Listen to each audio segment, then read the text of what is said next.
Surprise des historiens modernes, la restauration se fit sans difficulté et, sauf dans le Midi, sans trouble. Dans le Midi, on avait beaucoup massacré de catholiques et de royalistes, et l'esprit de vengeance, hélas, le général. Bien. Quoi qu'il en soit, la restauration se fit facilement, et pour expliquer ce fait scandaleux, les historiens contemporains disent, dès cette époque-là, que la restauration rentra dans les fourgons de l'étranger. Ceci est absolument faux. L'étranger, c'était l'empereur de Russie, qui détestait les Bourbons. Depuis que le régent avait refusé une alliance avec Pierre le Grand, les relations entre la famille impériale de Russie et les Bourbons étaient froides comme les glaces du Nord. Et Alexandre n'aimait pas Louis XVIII, qu'il avait chassé de son empire. Le roi de Prusse, qui n'était pas intelligent, mais qui était prussien, conservait la tradition de Frédéric II, qui détestait les Bourbons. L'empereur d'Autriche n'avait pas de haine contre les Bourbons, mais il aurait beaucoup mieux aimé que le trône de France allât à son petit-fils, le duc de Reichstag, tout en reconnaissant que sa fille, Marie-Louise, n'était pas très maligne, ni très digne. Le seul souverain qui eut quelques bonnes grâces pour la France était le roi d'Angleterre, ou plutôt le régent Georges IV.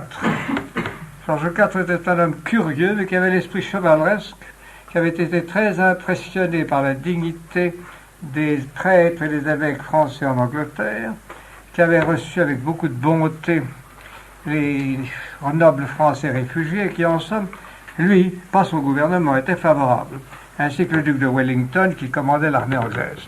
C'est du reste pour cela que les premières manifestations favorables à la monarchie sont produites dans le Midi, là où l'armée anglaise avançait.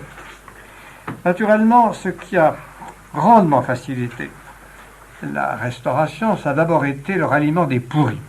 Pourquoi les pourris se sont-ils ralliés? Pas par amour, mais parce qu'ils voyaient bien qu'en 1914, pour l'immense masse des Français, la République, c'était des massacres à l'intérieur. Pour l'immense masse des Français, l'Empire, c'était des massacres à l'extérieur. Et que seule la monarchie donnait l'espoir et la garantie d'une évolution sans trop de sang et d'une stabilité sans guerre. Donc ce fut un mouvement populaire. Mais ce fut aussi un mouvement qui fut très facilité, très adroitement facilité, par une société secrète catholique dont on a très peu parlé et dont j'ai à peine moi-même la permission de parler.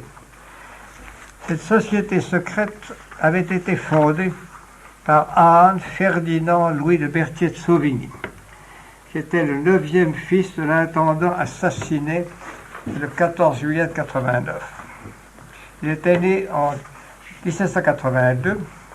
Il avait la haine des Orléans, des Bonaparte et de la maçonnerie. Il avait eu le courage de se faire associer à la loge olympique pour savoir ce que c'était. Il en était sorti avec un dégoût qu'il n'avait jamais dominé. En 1910, il avait donc fondé une société très secrète, qui était catholique et monarchiste et qu'il s'appelait les Chevaliers de la Foi. Par tous les moyens, il combattait la Révolution, la franc-maçonnerie. Cette formation avait quelques racines profondes et anciennes dans les instituts philanthropiques que M. Dandré avait fondés en 1795-16 pour canaliser et cristalliser la majorité de droite monarchiste sous le directoire, mais cette chose avait été brisée.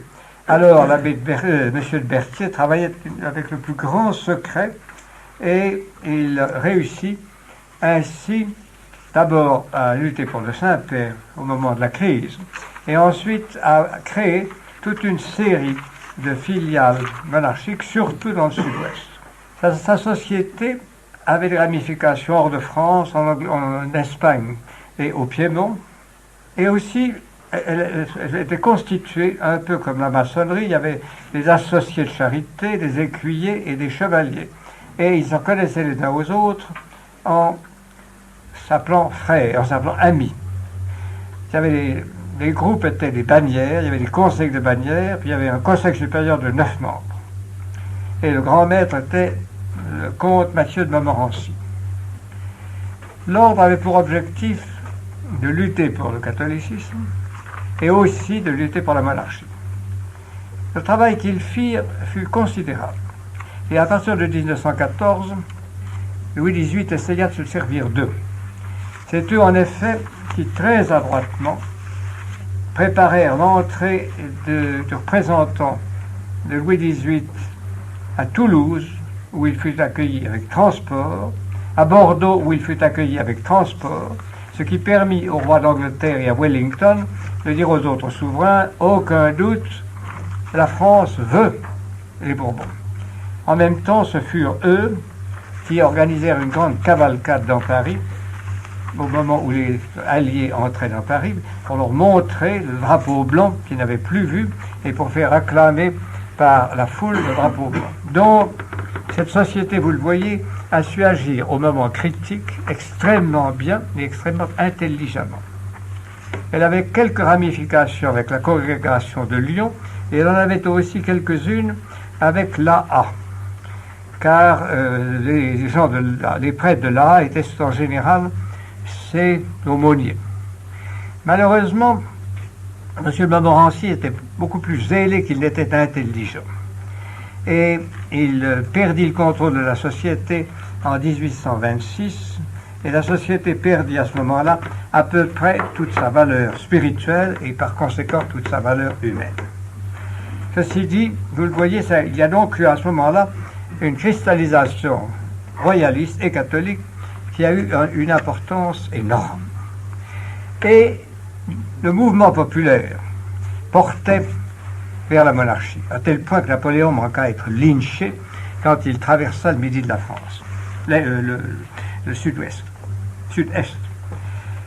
Constatant cela, le Grand Orient se conduisit comme il se conduit toujours dans pareil cas. Quand il y a une vague d'opinion, les loges, ou du moins le Grand Orient, enfourchent cette vague et se mettent à chanter « Alléluia, vive le vainqueur ». Je vais vous en donner quelques idées et vous allez voir à quel point cela est comique. Je parle du Grand Orient, parce qu'il ne faut pas ici confondre ce que j'appelle l'armature du Grand Orient, après toutes les précautions pour être bien avec Louis XVIII. Le Grand Orient commença à faire des loges. Toutes les loges furent invitées à acclamer le roi. On célébra le retour des Bourbons et le Grand Orient, le 24 juin, salua l'entrée au pouvoir du roi en l'appelant Louis le Désiré. Toute une série de cérémonies se succédèrent. Par exemple, les maçons firent une souscription pour une statue de Henri IV, ils donnèrent 5000 francs. Bien.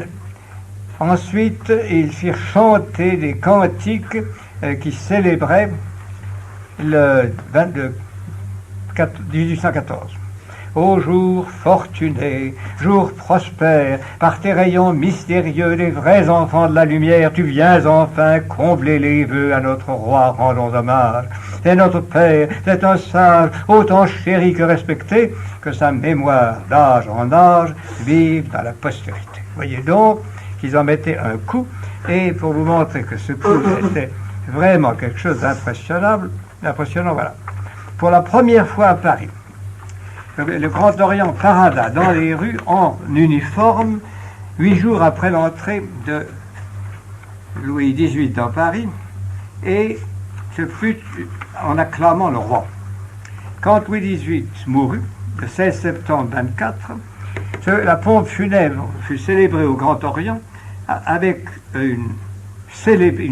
un faste qu'on n'avait jamais vu. Le procès-verbal de cette séance raconte que lorsque les maçons sont arrivés au tertre funéraire, après le défilé du cortège, les lustres et honorable frère Roitier de Montalot, représentant particulier du souverain grand maître, dit « Frère, commissaire, approchez-vous alors de l'Orient. Venez recevoir les insignes de Sa Majesté Louis XVIII, roi de France et de Navarre, auguste protecteur de l'ordre. » Il s'agissait des insignes royaux. L'illustre président, après avoir fait le tour du cénotaphe, prit des mains des experts les insignes de la royauté et les déposa les uns après les autres au pied de la colonne. Il dit « Les lugubres emblèmes suspendus aux voûtes de l'Orient et les insignes royaux que nous déposons sur cette colonne funéraire rappellent à nos cœurs le douloureux souvenir de la perte du meilleur des rois dont la haute sagesse protégea l'ordre maçonnique. » Ensuite, on écoute un chant funèbre du frère Bouilly, ensuite des paroles du frère Chénier, ensuite des stances élégiaques sur la mort de Louis XVIII par le frère Langlacé, et voilà la dernière. Oui, les jours glorieux de la maçonnerie, dus au roi vénéré que pleure la patrie, renaîtront sous un prince, ami des malheureux. Il encouragea nos travaux généreux. Au milieu des sanglots que le trépas d'un frère arrache à tous les cœurs, les vœux de notre amour pour son règne prospère charmeront ses douleurs. Puis le président déclara « Grand architecte de l'univers, toi le maître des maîtres, le régulateur et le point géométrique de toutes les perfections, vous voyez que c'est comme ça qu'on parle à Dieu, ma soeur. Permets qu'après avoir rendu nos pieds hommage, nous payons à la glorieuse mémoire de notre auguste monarque le tribut de nos respects et de nos reconnaissances. Que l'encens que nous allons t'offrir pour lui s'élève jusqu'au pied de ton trône éternel. » Donc, vous voyez, après avoir beaucoup pleuré, on continue à pleurer, on dit gémissons, gémissons, gémissons. Puis après ça, il y a eu un deuxième chant funèbre, on a fait passer le tronc des pauvres, pendant qu'il y avait une symphonie, puis un grand coup de tam-tam annonça la fin de la cérémonie, et tout le monde alla boire. C'était, vous le voyez, une très noble et belle cérémonie. Et le roi Louis XVIII, alors, a été soupçonné d'être maçon. Le roi Louis XVIII était un curieux homme. Comme petit garçon, il était joli comme un ange, et son grand-père, Louis XV, le préférait. Et comme son frère aîné, Berry, était malade, myope, moins vif d'esprit, tous les courtisans disaient « c'est Provence qui va régner ». Seulement quand est arrivé le tournant critique où les garçons se transforment, Provence est devenue « et Berry a vécu. Berry a vécu, est devenu roi, et Provence a épousé, si j'ose dire, une princesse de Savoie qui aurait fait reculer un nègre altéré de charnalité, en sorte que le résultat de cette union fut nul. Comme les courtisans s'en étonnaient, Louis XVIII, qui ne manquait pas d'esprit, disait « Oh, messieurs, chaque matin, elle peut espérer. » Bien, mais elle n'espérait pas le soir, évidemment. Donc, il fut animé d'une jalousie féroce contre Louis XVI et contre Marie-Antoinette. Toute la politique secrète du comte de Provence fut de contrecarrer les visées de son frère, dans toutes les occasions graves. Il prit même des décisions beaucoup plus graves que ça, qu'il avoue dans un papier déposé chez son ami le comte de Blacas, qui se trouve encore au château du C. Il fit une propagande ignoble contre Marie-Antoinette. Il paya des pamphlets malpropres qui furent imprimés en Angleterre et qui furent répandus en France. L'un de ces pamphlets-là fut supprimé par Beaumarchais. Et il fit pire que ça. À l'époque de la réunion des notables, il avait demandé, arrangé, avec son ami le duc de Fitz-James, de faire aux notables une proposition pour que l'on déclarât les enfants de Marie-Antoinette illégitimes et issus de Fersen. Au dernier moment, le duc de Fitz-James recula devant cette ignominie, mais nous avons la preuve que la chose fut préparée. Donc vous le voyez, le personnage de Louis XVIII est, pour parler en français poli, ambigu. Ceci dit, il était intelligent, et ceci dit, les maçons mentent certainement en disant qu'il fut maçon parce qu'il avait le sens royal. Et que donc, quand il est rentré en France, il s'est dit, il faut aux Français la paix. Il faut aux Français pas de sang. J'ai jadis intrigué, fait des gaffes, tout ça est fini. Ce serait un roi impartial et adroit, et il l'a été. si ça vous amuse un jour, si vous avez le temps, si vous le pouvez, lisez une ravissante petite pièce d'Hanouille qui s'appelle La Foire d'Empoigne et qui symbolise très bien le caractère de Louis XVIII. Seulement Louis XVIII n'avait donc pas eu d'enfant, pour des raisons que vous avez devinées. Et il était comme certains vieux messieurs, il avait un cœur un peu dolent, il avait beau avoir une maîtresse, il faut bien en avoir quand on est roi. Ça ne faisait pas grand-chose. Et alors, il a rencontré, tout à fait au début de son règne, un petit gigolo, un peu dodu, mais joli et gentil, blondinet, qui avait été préfet de l'Empire et qui devint soudain son meilleur ami. En tout bien, tout honneur, naturellement. Mais c'est un ami passionné. Vous comprenez, Louis XVIII le voulait le voir 3 fois par jour, lui écrivait « mon fils, mon cher fils », et échangeait avec lui des correspondances qui sont l'essence de la sentimentalité. Or, le duc de Decazes, ce petit gigolo qui avait été préfet de l'Empire, était un maçon important. Et il fut l'un des responsables de la renaissance maçonnique sous la monarchie en 1814-1815. Il alla même très loin, parce qu'il ne se contenta pas de reprendre Daunou, il lui donna une chaire au Collège de France où Daunou fit un enseignement extrêmement influent, nocif et dangereux. Ensuite, tout de même, à la mort de Louis XVIII, Daunou se retira un peu, mais alors Decazes s'arrangea pour le faire nommer archiviste de la route du royaume. Donc, vous le voyez, alors que Lafayette, l'Estude de Tracy, tous ces gens-là s'étaient rapprochés de la monarchie, Decazes profita des circonstances pour les faire agréer plus ou moins dans le régime et pour que tout ça se passât en douceur. Il y avait donc une apparence de conciliation entre la maçonnerie et la royauté, mais ce n'était qu'une apparence. Ce n'était qu'une apparence parce que la royauté, en réalité, essayait non seulement de donner la paix à la France, mais de donner la paix spirituelle. Et les loges ne suivaient pas l'élan du Grand Orient. Plus d'une moitié des loges étaient des loges militaires et bonapartistes. Et comme les officiers avaient été admis soldes, les loges bonapartistes étaient extrêmement violentes contre le roi. Il y avait également des loges de professeurs et de gens de ce genre qui, eux, étaient démocrates. Donc il y avait très peu de loges où le personnel fut sincèrement neutre ou favorable au régime. Cependant, on gardait plus ou moins le langage à l'égard de la royauté, mais on ne le gardait pas à l'égard de l'Église, qui était l'objet désormais de toutes les insultes, de toutes les dénonciations et de toutes les critiques et toutes les perfidies. L'action des loges était donc une action, point de vue politique, neutre au début, mais tout de même, au point de vue religieux, très violente. D'autant plus que Louis XVIII n'avait pas cru possible de supprimer les lois de Napoléon au sujet de l'instruction publique. C'est-à-dire que toutes les institutions, école normale, école polytechnique, etc., instituts créés par les idéologues continuaient à fonctionner plus ou moins avec le même personnel. Et ainsi, on peut dire que toute la jeunesse qui a été élevée en France entre 1802 et 1850 était une jeunesse formée à l'idéal encyclopédique, à chrétien ou antichrétien, et dans les écoles techniques comme polytechniques, nettement antichrétiens. Toutes les fois qu'il y avait besoin d'une manifestation, d'un coup de gueule, l'école polytechnique, l'école normale, toutes ces écoles allaient dans la rue et insultaient l'Église et même éventuellement le souverain. C'était donc là, vous le voyez, un matériel très facile à enflammer et qui s'est toujours enflammé. En même temps, naturellement, il faut bien le dire, ces gosses, toutes ces classes moyennes, et on voyait leurs pères et eux-mêmes extrêmement jaloux de ce retour de l'aristocratie.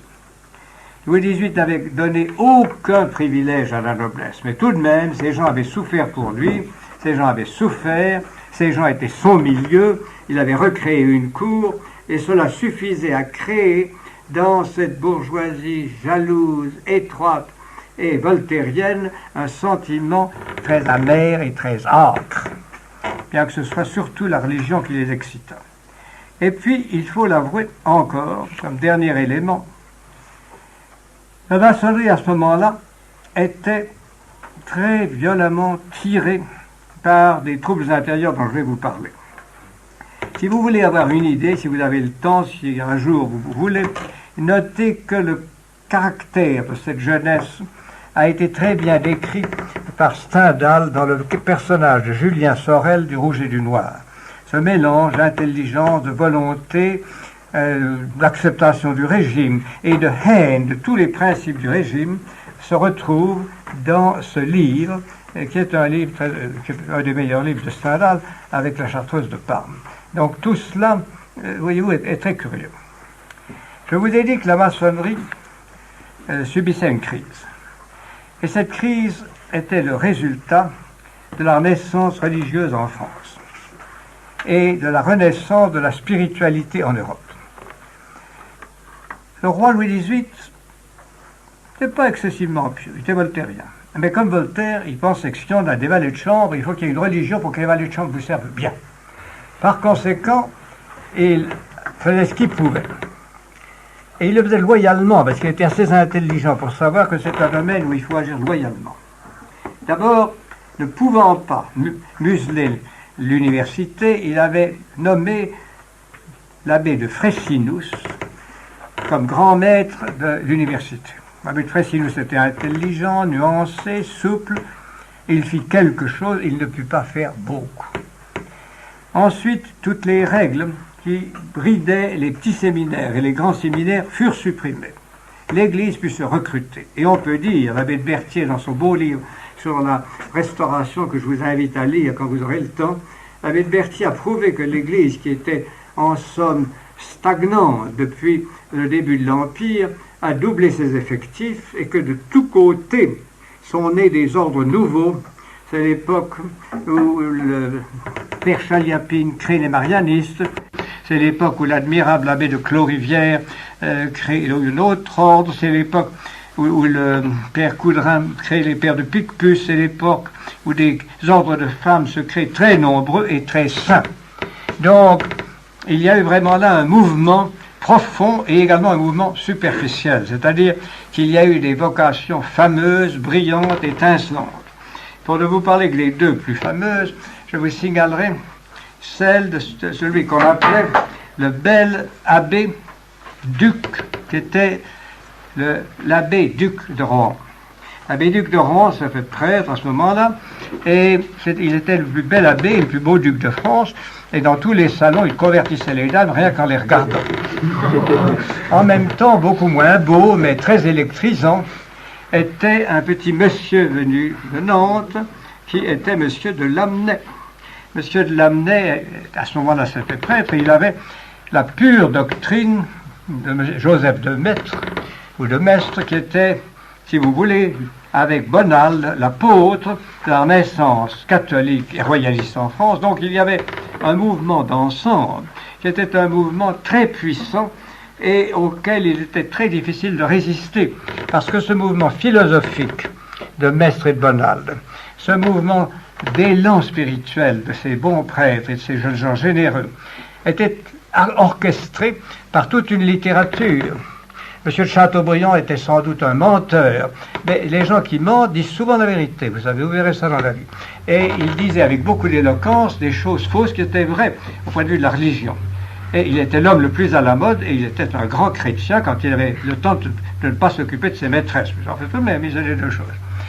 Il y avait également tout ce mouvement de la Renaissance romantique, avec des jeunes gens qui parlaient avec enthousiasme de la Vendée. Les premières odes de Victor Hugo, on les oublie, sont en l'honneur de la Vendée. Il a même eu le toupet de dire que sa mère était une Vendéenne. C'était un mensonge. Ensuite, M. de Lamartine était très beau et assez pieux, il avait été converti par sa maîtresse, Mme Charles. Tout cela, on le voyait, vous comprenez, on le répandait partout. On peut dire que de 1814 à 1821, le romantisme catholique a été extrêmement à la mode et qu'on a pu croire que par ce canal, la Restauration allait conquérir l'opinion de la jeunesse et l'opinion des classes cultivées de France. Les maçons ont eu tellement peur que l'un d'entre eux, qui était un homme de beaucoup d'esprit du reste, M.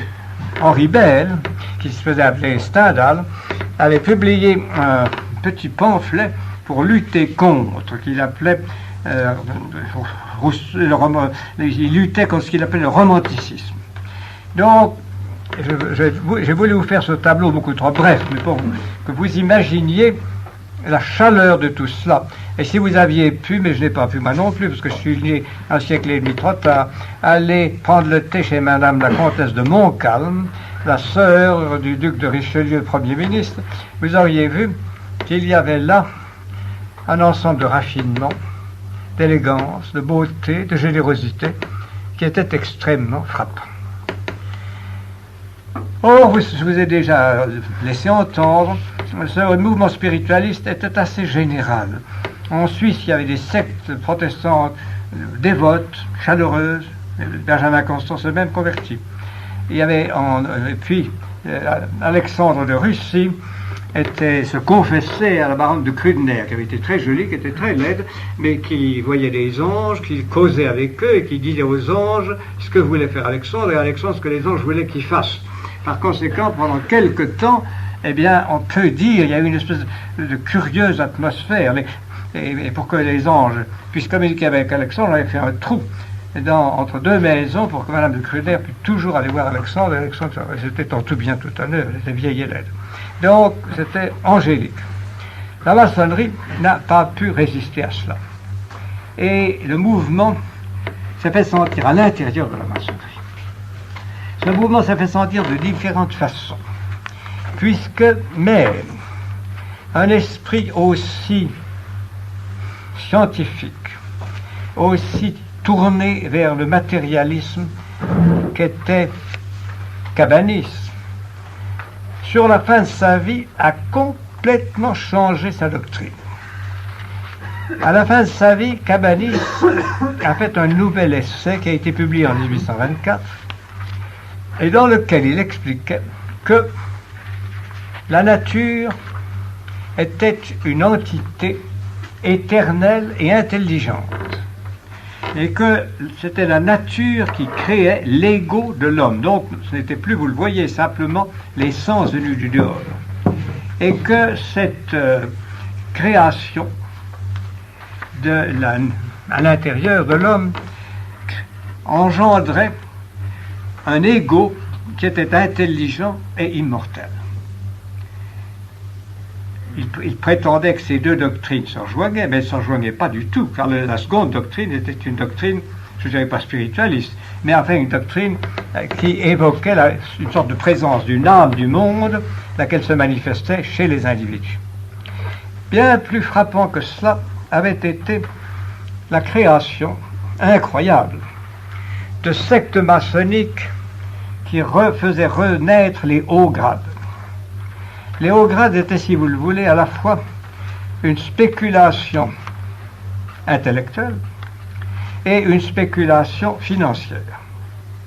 Financière parce que un bon épicier, ou même un vicomte pas authentique, adorait être du 27e degré de la maçonnerie au lieu du 26e. Et quand il pouvait être du 33e, alors il était enivré, parce qu'il s'appelait souverain grand maître de Trulala. Ainsi, 4 juifs américains créèrent-ils vers 1801 aux États-Unis une très ancienne société. Le pays la déclarèrent très ancienne. Il faut dans ces cas-là, quand on crée quelque chose, il faut faire de l'ancien. Ces hommes s'appelaient John Mitchell, Frédéric Delco, Émile de la Motta, Abraham Alexandre et Isaac Hall. Ces 4 messieurs donc créèrent le rite ancien, autorisé, respecté de la vénérable maçonnerie écossaise. Et ils prétendirent que le bon roi, si j'ose dire, le bon roi Frédéric II leur avait donné toutes ces bénédictions, toute leur autorisation, et que c'était à lui qu'on devait la création de ces 33 degrés, dont chacun avait un nom très beau et très compliqué. Ces 33 degrés permettaient des initiations successives qui coûtaient fort cher aux adhérents, mais qui en même temps leur donnaient des rubans, qui en même temps leur donnaient des titres, et qui en même temps avec une sorte de coloris mystique, un mysticisme bidon, vous comprenez, enfin un mysticisme plus ou moins israélite, qui faisait de tout cela quelque chose de très excitant. Cet ordre fleurissait plus ou moins en Amérique, aux États-Unis, quand un jeune et brillant escroc français, qui était le fils de l'amiral de Grasse, le comte Alexandre de Tilly, de Grasse-Tilly, s'en empara, l'amena à Paris et proposa de le vendre au Grand Orient pour une bonne somme. Ce fut donc une discussion très mercantile, et comme le Grand Orient vit qu'il y avait là un bénéfice à faire, il acheta. Il acheta cette section qui devint une section du Grand Orient, mais le Grand Orient était un peu agacé de voir tous ces hommes se donner des rubans et une sorte de supériorité qui gênait et offensait les membres de la maçonnerie ordinaire. Tout cela, vous le voyez, crée un certain nombre de frictions. Et pour obvier à ces frictions, en 1826, le Grand Orient recréa un nouveau statut de la maçonnerie, que j'ai ici sous les yeux, mais c'est long, c'est ennuyeux, c'est dimanche, je ne veux pas vous ennuyer avec ça. Je veux simplement vous dire, de façon à fixer les hiérarchies et à obliger tout ce monde à obéir. Et puis on répartissait le gouvernement en 4 ou 5 chambres. Et puis enfin, on définissait les buts. Article 1er. L'ordre des francs-maçons a pour objet l'exercice de la bienfaisance, l'étude de la morale universelle, des sciences et des arts et la pratique de toutes les vertus. Article 2. Il est composé d'hommes libres qui, soumis aux lois, se réunissent en société constituée d'après les statuts généraux. Seulement, ils oubliaient de dire qu'ils n'abrogeaient pas la Constitution de 1717, laquelle était beaucoup plus riche en enseignements négatifs. Le Grand Orient vivait donc assez heureux, mais Louis XVIII, comme tous les bons souverains, se méfiait un petit peu. Il a déclaré qu'il ne voulait plus de l'état-major créé par Bonaparte. On a renvoyé tous ces gens-là chez eux, et le Grand Orient, toujours servile, lui a demandé un prince du sang comme grand maître. Il a refusé. Mais alors il a donné 3 frères conservateurs et administrateurs. Les frères maréchal MacDonald, le général Bournonville et Timbrune, comte de Valence. C'étaient tous les 3 des anciens soldats de Napoléon. Bournonville avait trahi tout le monde, mais enfin avec beaucoup de loyauté. 3 soldats de Napoléon qui s'étaient ralliés à la monarchie et qui étaient très heureux de représenter le roi dans les loges et d'y parader et d'y gagner quelques prestiges. Ceci dit, Louis XVIII et M. Decazes avaient ordonné au préfet de laisser les loges tranquilles, sauf celles qui commençaient à conspirer. Par exemple, le préfet de la Haute-Garonne a mis les scellés sur les loges de son département, qui étaient presque entièrement composés de gens excités et de sous-sectes dont nous parlerons tout à l'heure. Une circulaire de Decazes disait ceci: il ne faut pas s'opposer à la création d'une loge. Ce serait de l'arbitraire. Le Grand Orient n'est pas notre ennemi, mais il convient de surveiller avec prudence les activités des loges locales pour qu'elles restent dans cet esprit. Vous comprenez, ce sont de belles formules administratives et policières qui permettent de petites choses. Mais enfin, avec la protection de Decazes, au fond, le Grand Orient s'en fichait et tout allait assez bien, sauf que les hauts grades s'agitaient, que la jeunesse s'agitait et que il y avait toute une série de sous-maçonneries qui se créaient. La plus fameuse, la plus active, s'appelait la charbonnerie. Nous ne sommes plus en face de cette charbonnerie, messieurs, qui vivotait en France sous l'Empire, cachée dans les forêts, pour essayer de résister à l'empereur des Français. Non. Cette charbonnerie nouvelle était une charbonnerie qui venait en droiture d'Italie, où quelques jeunes Français, en particulier M. Dugier, avaient été le chercher. Cette charbonnerie, elle, telle que l'a décrit un espion du roi de France, qui avait été en Suisse, où il avait vu fonctionner les loges maçonniques, cette charbonnerie était quelque chose de très actif et de très violent, car elle était composée de gens simplistes, d'un milieu social beaucoup plus modeste, mais en même temps assez agité. Voici donc ce que disait cet espion dont je ne sais pas le nom. J'ai trouvé cette correspondance bizarre à Varsovie. Donc, il avait exploré tous les cantons suisses pour le roi de France. Et il avait vu spécialement ces gens. Et il avait trouvé qu'il y avait deux obédiences qui étaient très dangereuses. L'une, c'était les Carbonari, car les Carbonari n'avaient qu'une idée, qui était de détruire l'ordre établi et de le détruire par la violence. Ensuite, il y avait un autre ordre, dont je vais vous parler maintenant, et qui lui aussi était quelque chose d'extrêmement violent. Cet autre ordre était également une création israélite. Cet autre ordre s'appelait le rite de Misraïm.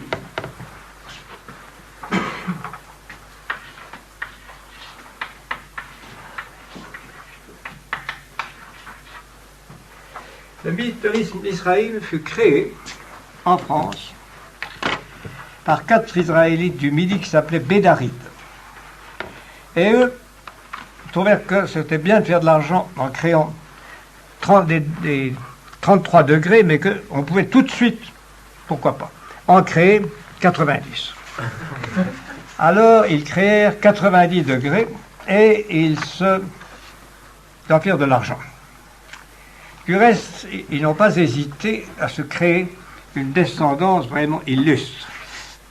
Marc, Michel et Joseph Bédaride déclaraient que Dieu le Père avait été le premier grand conservateur de leur rite, que le grand hiérophante, qui était le grand prêtre, s'adressait à son Dieu, qui était le Dieu d'Israël, en lui disant, après avoir tout créé et assigné à chaque chose sa place, tu daignas établir notre institution et lui donner le nom de Misraïm.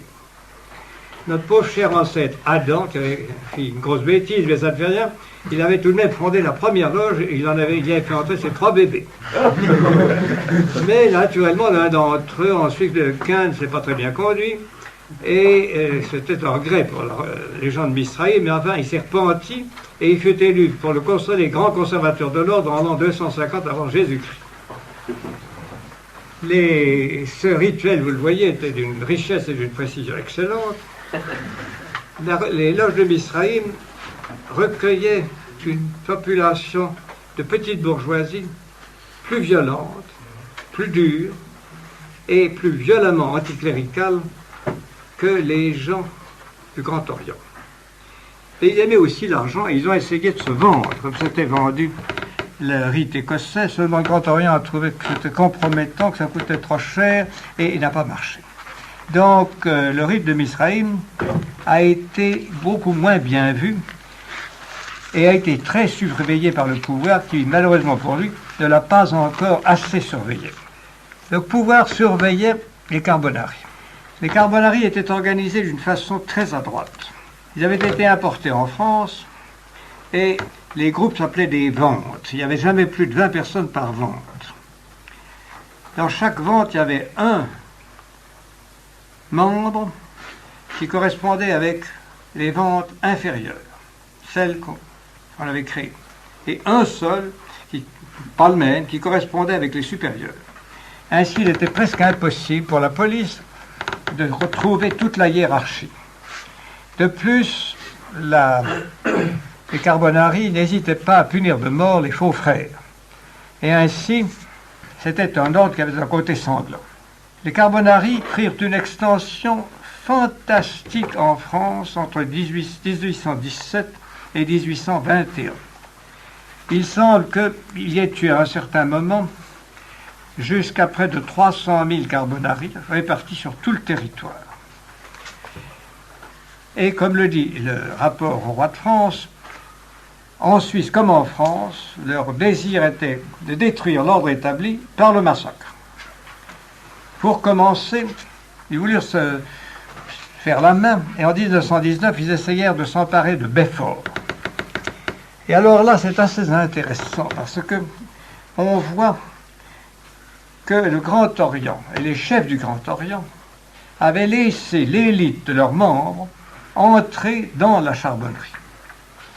Enfin, je vous citerai quelques noms, c'est pas la peine, tous, mais quelques noms que vous pouvez connaître. Il y avait d'abord M. de Voyer d'Argenson, il y avait ensuite M. de Lafayette, il y avait ensuite M. de Corcelles, il y avait un certain Schulcher, c'était des noms assez connus, et un certain Quéclin. Ces gens-là, donc, étaient les grands pontifs de la grande maçonnerie et aussi les grandes autorités, un petit peu des mannequins, vous comprenez, des carbonari. Mais enfin, en 1814, en 1819, on n'a pas hésité à les faire marcher. Et alors, on leur a donné rendez-vous pour aller à Belfort, où M. de Lafayette aurait été devenu ministre de ceci, M. d'Argenson de cela, M. de Corcelles de ceci, M. de Schulcher de cela. Toute la liste était très belle. Seulement, Lafayette, qui n'était pas très riche à ce moment-là, avait des chevaux un peu lents.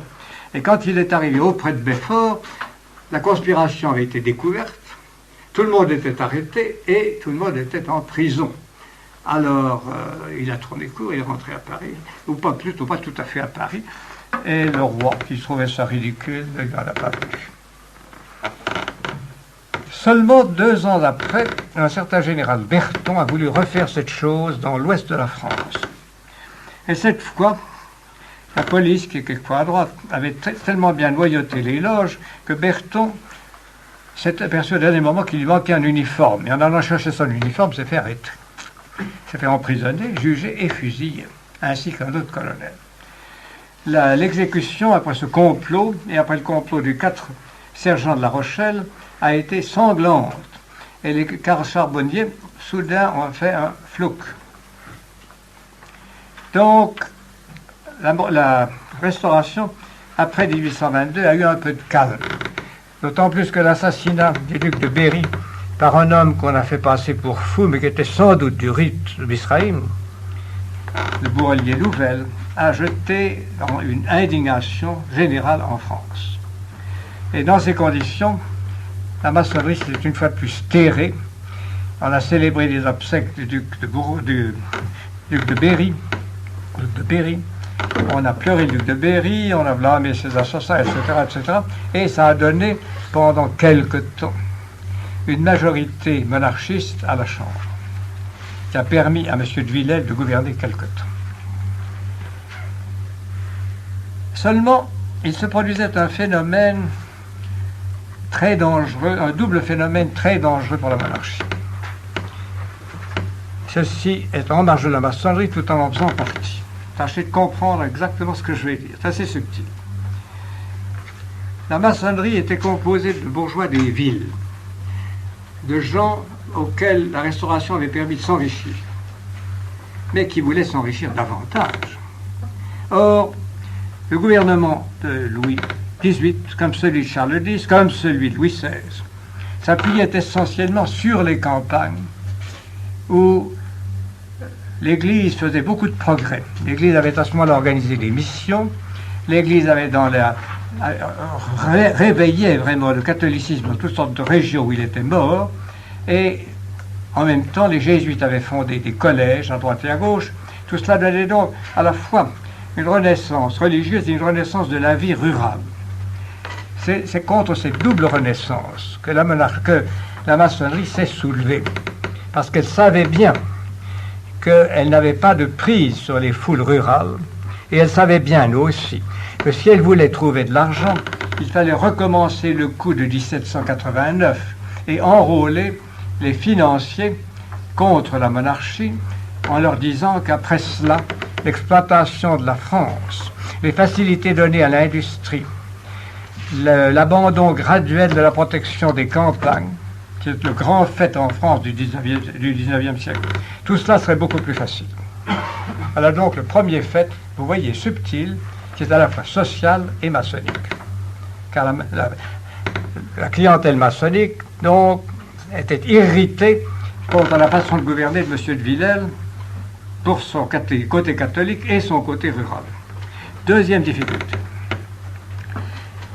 Il y avait à cette époque-là toute une série d'écrivains. Les écrivains, il faut que ça écrive, surtout quand ils sont romantiques, et qu'il faut qu'ils suscitent de grandes émotions et qu'ils mettent des manchettes. Or, toute cette jeunesse qui était élevée par des professeurs anciennement républicains, anciennement bonapartistes, on lui bourrait le crâne sur la gloire de Napoléon, la gloire des armées républicaines, la gloire des conquêtes françaises, et les jeunes poètes, surtout les plus bêtes, comme M. Victor Hugo, qui avait un grand génie et une grande stupidité, cherchaient, comme font tous les écrivains, un public. Et ils trouvaient un public dans ce public bourgeois, gavé d'illusions bonapartistes, parce qu'eux, ils s'étaient jamais fait tuer, les garçons de 20 ans. Et gavé également de cette espèce de gloriole. Nous avons foutu des coups de pied à toute l'Europe. C'est vrai, mais l'Europe en avait foutu aussi. Donc, c'était une situation que l'on oubliait, mais on faisait des odes à la colonne, on faisait des odes à la gloire de Napoléon, on faisait des odes à 1812, etc. Et ainsi, le romantisme qui avait d'abord été monarchiste, un peu catholique, vendéen, devenait bonapartiste, devenait militariste à la Bonaparte et devenait libertaire. Ces dernières années de la Restauration voient apparaître les pièces de Victor Hugo qui sont les plus violemment antichrétiennes et antimonarchistes. Marion Delorme, Le Roi s'amuse, Angelo Tyrone Padoue, etc.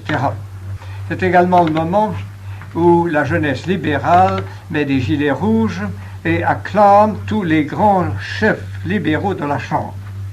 Donc, le romantique qui avait semblé servir pendant un instant la cause monarchiste et catholique s'en détournait pour enfourcher le dada de la liberté et le dada de la gloire bonapartiste. Tout cela n'aurait pas empêché le roi Charles X de s'en tirer. Si loge de Misraïm avait travaillé d'une façon très efficace dans les petits employés de l'État, dans les typographies, dans l'imprimerie des journaux, dans tout ça. Et ainsi, dans la région parisienne, on peut dire que tout le personnel, les journalistes, en grande majorité du moins, et les imprimeurs étaient excités. Cette excitation aurait pu durer sans danger. Mais en 1830, Charles X fit l'une des choses les plus utiles qu'il fit, c'est-à-dire qu'il fit la conquête de l'Algérie. Cette conquête de l'Algérie fut admirablement bien faite, avec un minimum de pertes, et supprima cet odieux pillage qui venait d'Alger et des côtes algériennes, et qui réduisait en esclavage des jeunes Français, des jeunes Françaises, des Espagnols, des Italiens, qui maintenaient au XIXe siècle une situation inqualifiable. Donc, il a eu tout à fait raison. Seulement, le résultat fut que la France possédait, à partir de ce moment-là, le plus beau port, le grand port, la plus belle baie sur la Méditerranée occidentale, et que cela ne plaisait pas du tout à messieurs les Anglais. Les Anglais n'aimaient pas qu'on leur chipe une île, et ils détestaient qu'on prenne un port avant eux. Donc, la maçonnerie anglaise se mit à travailler en cheville avec les loges de Misraïm. Et l'Angleterre, qui jusqu'alors avait été assez bien disposée pour Charles X, recommença le travail qu'elle avait fait contre Louis XVI et épaula avec de l'argent et de l'excitation les loges françaises. Cette situation, il ne faut pas le ranger, cette situation fut encore aggravée par le fait que le roi et son entourage ne comprirent pas qu'ils auraient eu avantage à étendre le droit de suffrage, car le droit de suffrage était restreint à une classe riche, maçonnisée, Alors que s'ils avaient étendu le droit de suffrage plus bas, il aurait été très facile, en s'appuyant sur les masses paysannes, qui faisaient l'immense majorité, 85% à cette époque-là, d'avoir tous les députés qu'on voulait. Mais avec encore un certain respect de l'intelligence à cette époque, et le roi voulut restreindre encore le suffrage, tout cela réuni, à un moment où il n'y avait pas assez d'armées sous la main, permis à la maçonnerie d'organiser dans Paris, quand le roi voulut faire clore les journaux qui l'insultaient, d'organiser une petite révolution, pas terriblement grave, mais une révolution qui fut bien orchestrée et bien exploitée avec l'argent du duc d'Orléans et avec l'argent également d'un certain banquier qui s'appelait Laffitte. Laffitte était un banquier qui avait fait une grosse fortune, et Laffitte consacra toute cette fortune à arroser les loges de Misraïm, les grandes écoles et tout le personnel disponible, de façon à les lancer dans la rue. Cette révolution fut l'une des moins sanglantes.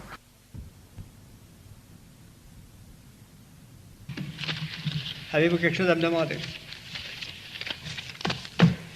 Vous avez compris? C'est assez subtil, mais enfin. Alors je vous dis merci. Je vous remercie de votre patience. Monseigneur a eu la bonté, pour moi, j'espère pour vous aussi, de me permettre l'année prochaine de commencer pour vous un cours sur l'histoire de la religion, qui irait depuis la fondation de l'Église jusqu'au XVIIIe siècle. Donc l'année prochaine, c'est cela pour vous autres, grands garçons, messieurs illustres et formés, que je vous proposerai.